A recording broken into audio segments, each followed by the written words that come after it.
Employeur, n'ayez pas d'inquiétude, vous n'avez pas à notifier le droit de garder le silence à votre salarié pendant l'entretien préalable.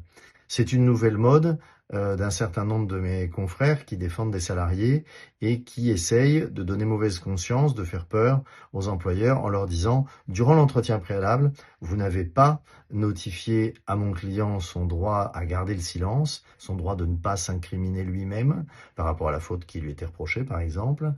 Et vous lui avez demandé des explications, il a répondu, il ne savait pas qu'il pouvait garder le silence. Donc le licenciement est nul et non pas simplement irrégulier ou sans cause réelle ni sérieuse, abusif comme on dit plus précisément.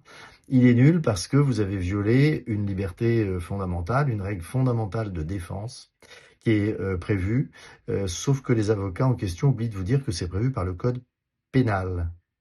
Et cette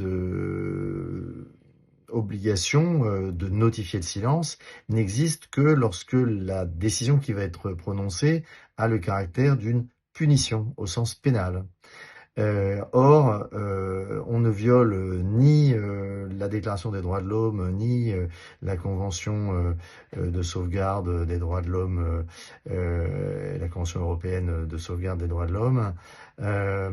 Lorsqu'on ne notifie pas le silence à un salarié, en fait, on viole rien du tout, parce que au pire, il va y avoir un licenciement, ou au mieux un avertissement, ou même rien du tout. Mais ces deux cas, c'est-à-dire l'avertissement ou le licenciement, ne sont pas des punitions au sens du droit pénal. Par conséquent, il n'y avait pas d'obligation, il n'y a pas d'obligation et il n'y aura pas d'obligation de notifier son droit à garder le silence à un salarié en début d'entretien préalable. Voilà.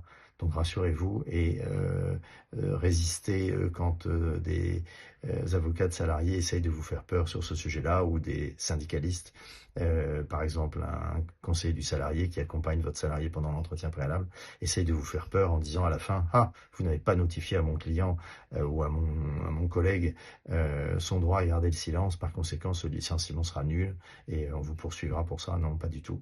Et la Cour de cassation nous soutient sur ce sujet.